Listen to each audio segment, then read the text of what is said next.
22대 총선에서 수도권 5선 고지에 오른 윤상현 국민의힘 의원 만나보겠습니다. 안녕하십니까? 예, 안녕하세요. 예, 예, 인천 동미추홀 또 예, 당선되셨습니다. 그래서 국민의힘에서는 상당히 귀하시죠. 수도권 5선이 되셨습니다. 예, 예, 예. 요번 같이 그 정권 심판론이 강하게 어떤 폭풍처럼 몰아닥치는 상황에서 예. 5선까지 수도권에서 하신 어떤 비결은 뭔가요, 보시기에? 어, 저는 기본적으로 진정성이라고 봅니다. 예, 제가 우리 주민분들이나 유권자분들을 대할 때 하나의 미추홀 대가족이라는 생각을 확고하게 갖고 있습니다. 이게 어떤 빈말이 아니라 하나의 대가족이다. 그래서 어떤 당이나 출신 지역이나 이념을 떠나서 그 사람 그 자체를 좋아하고요. 기본적으로 정치하는 게 군림하는 게 아니라 서비스를 제공하는 거다. 내가 먼저 유권자분들을 찾아가서 가려운 데를 긁어주는 거다.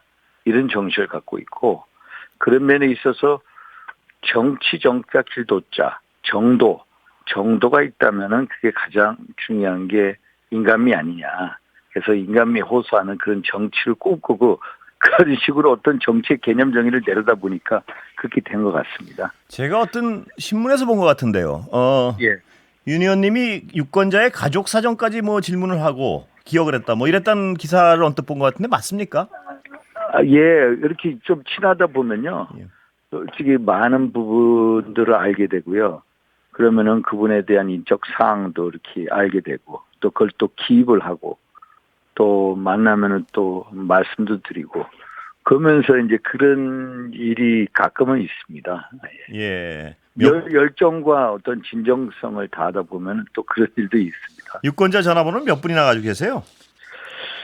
사실 제 예. 핸드폰에 참 예전에 갤럭시 폰을 쓸 때는 뭐 5천 개가 안 됐는데요. 예. 도저히 불편해가지고 아이폰으로 바꿨습니다. 예. 아이폰으로 바꿔서 전화번호 한 5만 5천 개 넘는데 사실 예전에 갤럭시 폰을 쓸 때 하나의 전화번호에다가 두 사람 이름을 이렇게 집어넣은 아하, 겁니다. 예. 하도 5천 개 이상이 안 돼가지고. 음. 그래서 그 전화번호 가져온 것까지 하면 하여튼 5만 5천 개는 충분히 넘는데 그게 유권자분들뿐만 아니라 또 저희 같은 경우에 외국에 있는 분들 또 뭐 대한민국 전체에 있는 분들 해서 하여튼 5만 5천 개는 넘는 것 같습니다. 예. 전화 기종에 따라서 또 전화번호 저장이 그렇게 차이가 있는 줄 몰랐습니다, 저는. 예, 예. 예. 그래서 아이폰만 씁니다. 저 아, 아이폰이 예. 이게 막 하여튼 제가 입력하는 대로 다 들어갑니다. 그래서 예. 예, 총선 이후에 세미나를 계속 열고 계시는데 어떤 예. 의미인가요? 저희가요 너무 대참패를 당했습니다. 예. 물론 제가 작년 여름부터 수도권 위기다. 총선의 승리는 수도권에서 이겨야 되는데 수도권 선거가 좀 힘든 상황이다. 그래서 위기의 본질을 빨리 진단을 하고 처방을 해야 된다. 그래서 수도권 위기론에 대한 대책 마련을 주문했는데 그게 제대로 안 됐습니다. 예. 그래서 예견된 참패라고 하는데 이 참패가요 너무너무 가슴 아플 정도로 대참패입니다. 1987년 체제 이후에 집권 여당이 이렇게 대참패를 경한 적이 처음이고요. 예. 우리 보수 정당이 3번 연속 패했는데 패할 때마다 당명이 바뀌었습니다. 그래서 이런 대참패 속에서 참패한 이유가 뭐냐 도대체. 그래서 어떤 이유도 찾아보고 또 국민한테 사죄할 게 있으면 사죄하고 또 거기서 우리가 혁신할 걸 혁신하고 혁신의 토대 위에서 우리 국민의 힘이나 우파를 어떻게 재건하느냐 이런 문제를 생각하고 있어서 세미나를 벌써 오늘까지 5번 했습니다. 예. 다음 주에도 있고요. 네. 거기서 나온 어떤 지금까지 나온 결론은 뭔가요? 어떤 보수를 말씀하고 계신가요? 이제 오늘 같은 경우에도 이제 그 보수의 가치를 혁신하자 했는데 한번 이분법적으로 보수냐 진보냐 우리가 국민 인식 속에 녹아있는 그 두 단어의 어감을 보면요. 보수가 예전에 영국에 있는 버크라고 사상가가 있습니다. 예. 에드먼 버크가 얘기할 때 이 역사 전통을 중시하고요. 법 질서를 또 지키고 그리고 개혁을 해나가는 게 보수인데 우리가 생각하는 보수는 국민 의식 속에 있는 이 보수라는 게 개혁에 저항하고 책임질 줄 모르고 도덕적으로 타락하고 그리고 남북 관계에 있어서 꽉 막힌 이런 보수의 의미를 태행적인 보수의 이미지가 돼 있습니다. 그래서 이 보수의 가치를 빨리 재정립시키다. 보수가 보수의 가치가 뭔지 우리 국민의힘 당원들 또 국민들께서 알게 하자. 그래서 저는 이런 세미나를 통해서 보수 대장전을 이제 제가 이제 당원들한테 제시하려고 합니다. 지금 영국 같은 경우에도 보면요. 요번에 이제 보수당 정권이 2010년도부터 데이비드 캐머런부터 됐거든요.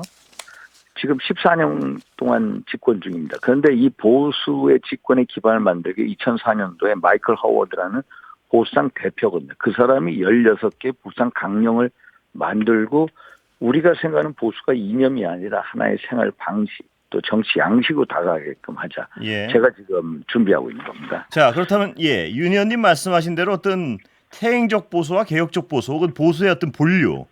지난 윤석열 정부의 집권 인연은 어떤 보수였습니까? 판단하시기에. 이 보수가 사실 이제 국민 눈높이에 많이 다가서지를 못했습니다. 사실 우리가 이제 자유주의 뭐 이런 얘기를 기칠대었습니다만은 이 소위 말해서 자유주의 중에도 비민주적인 자유주의 특성이 있었습니다. 그래서 사실 이제 우리 나름대로 최선을 다했습니다만 뭐 사실 국정의 방향이나 이제 예를 들어서 또 이런 면에 있어서는 어느 정도 나라의 기틀을 문재인 정부 때 어떤 정책 방향을 바꾸려고 노력을 했습니다만은 여러 가지로 국정을 운영하는 데 있어서 우리의 방식이라는 게 국민적 기대에 못 미쳤다. 좀 거칠었고 투박했고 뭐 이런 어떤 느낌을 주는 게 사실입니다. 예. 그 수도권 선거 운동하실 때 대통령의 어떤 뭐 대파, 뭐 이종섭 대사 사건 이런 것들 할 때 굉장히 힘드셨을 것 같은데 원망스럽진 않았습니까? 선거 운동하실 때? 저는요, 뭐 사실 뭐 정권 심판론 뭐 그런 바람이 있었습니다만 선거는 기본적으로 전략으로 치르는 겁니다. 전략, 자기 자신의 전략. 그래서 저는 주어진 역할에서 최선을 다했고요. 사실 이제 중앙 정치의 흐름이 대단히 중요하거든요. 원래 선거는 국민의 힘이 치르는 겁니다. 그러면 당 지도부가 대통령실하고 조율을 해서 국민의힘 지도부가 전면에 나서게 해야 되는 게 그게 정치력이거든요. 예. 그런데 대통령실이 전면에 나오게끔 된 뭐 이종섭 대사라든지 이런 게 의정 갈등 그런 게 되게 안타까웠습니다. 사실 이게 소통이 잘 되고 허심탄회한 대화를 통해서 당 지도부가 전면에 쓸 수가 있었거든요. 의정 갈등의 예를 들면은 대통령실에서 2,000명을 고집하더라도 예를 들어서 당 지도부에서 어떤 전공의들하고의 대화, 대통령실하고의 대화, 정부하고의 대화에 중재의 물꼬를 트고 그걸 또 당 지도부가 원하는 방향을 끌어가는 그런 정치력. 그 정치력을 선보이는 것에 따라서 완전히 정치 판도가 달라집니다. 그런데 그런 걸 못했다는 게 안타깝습니다. 어떤 주어진 여건 속에서 그것을 타개하려는 어떤 리더십의 노력이 중요하거든요. 그래서 그런 게 안 보여가지고 대단히 안타까웠습니다. 자, 그렇다면 정치력을 굉장히 중요시하시고 당으로서 할 역할이 많으실 텐데요. 그런 의미에서 당권 도전 고민하고 계신 건가요? 당권이라는 거는요. 저한테는 가장 중요한 게 우리 당의 이제 혁신입니다. 혁신. 이 당은 혁신하지 않으면은 다음 총선도 힘듭니다. 지금 우리가 4년 전에 의석수가 수도권 의석수가 103석이었고 이번에 108석이었습니다. 2016년도에 우리가 122석 얻었는데 그 당시에 안철수의 국민의 당이 나와서 어부지리로 우리가 122석까지 간 거거든요. 그때도 엄밀히 얘기하면 110석 아래로 간 겁니다. 결국 이런 식으로 수도권 선거가 고착화되고 있습니다. 정치 지형적으로. 그러면은 저희가 어떻게든 이 상황을 타개해야 되거든요. 타개하려면은 세대별 전략도 있어야 되고 당 체질도 바꿔야 되고 뭐 여러 가지 혁신을 해야 되는데 혁신의 이거에 대해서 이 혁신의 모습이 안 보이는 겁니다. 저 혼자서 계속 혁신 주장하는 이유는 제가 수도권 선거를 치르면서 절감했기 때문입니다. 이 국민의힘의 혁신은 저 윤상현의 생존의 문제이기도 하고요. 국민의힘의 생존의 문제이기도 합니다. 예. 우파의 생존의 문제. 그래서 계속해서 혁신이라는 주제를 던지는데 전당대회라는 것은 그 혁신의 그 큰 테마 중에 하나의 이제 작은 서브타이틀밖에 안 됩니다. 예. 사실. 그런데 뭐 당권 하냐 아니냐 큰 테마를 가지고 싸우는데 뭐 당권 운운한다는 것은 저의 진정성이 빗발할 수 있기 때문에 예. 제가 지금은 뭐 알을 수 있는 건 아닙니다. 그러나 혁신의 메시지를 던지고 국민의힘을 혁신시키기 위해서는 뭐든지 해야 된다. 지금 이런 입장입니다. 아직 열려 있다 이렇게 해석해야 되는 거군요. 예, 모든 게 저는 예. 국민의힘이 혁신하기 위해서는 뭐든지 제가 다 해야 하는 입장입니다. 이게 바로 저의 생존의 문제이기 때문에. 그 같은 문제의식에서 한동훈 전 비대위원장은 출마를 해야 됩니까 말아야 됩니까? 혹은 할 것으로 보이십니까? 안 할 것으로 보이십니까? 근데 그분의 출마에 대해서는 제가 이래라 저래라 말할 수 있는 입장은 못 됩니다. 당위적으로 말씀하실 수 있는 거 아닌가요? 이래서 혁신이란 그 과제를 던지셨으니까 혁신에 사실 도움이 될까요 아닐까요? 이게 예. 이제 많은 분들이 그거에 대해서 얘기를 하시는데 사실 보수라는 게 뭡니까? 보수의 가치는 책임지는 보수입니다. 예. 책임을 져야 되는 거죠. 사실 총선 대참패 책임으로부터 자유로울 수가 없죠. 그런 면에 있어서 보면은 어떤 지금 이 순간은 한동훈 위원장의 시간은 아니다. 예. 어떻게 보면 3자적 입장에서 자숙하는 게 맞다라고 판단할 수가 있는데 예. 사실 그런 거는 뭐 본인의 의식이합니다. 예. 사실 정치하는 게. 그래서 참패를 이끌었는데 또 바로 나온다. 이게 어떤 뭐 지지 국민적 눈에 어떻게 보일까? 예. 좀 의문스러운 점을 가지고 있습니다. 예. 그 민주당 국회의장 후보 우원식 후보가 당선됐는데요. 예. 어떻게 보십니까? 평가 한번 해주시죠. 예.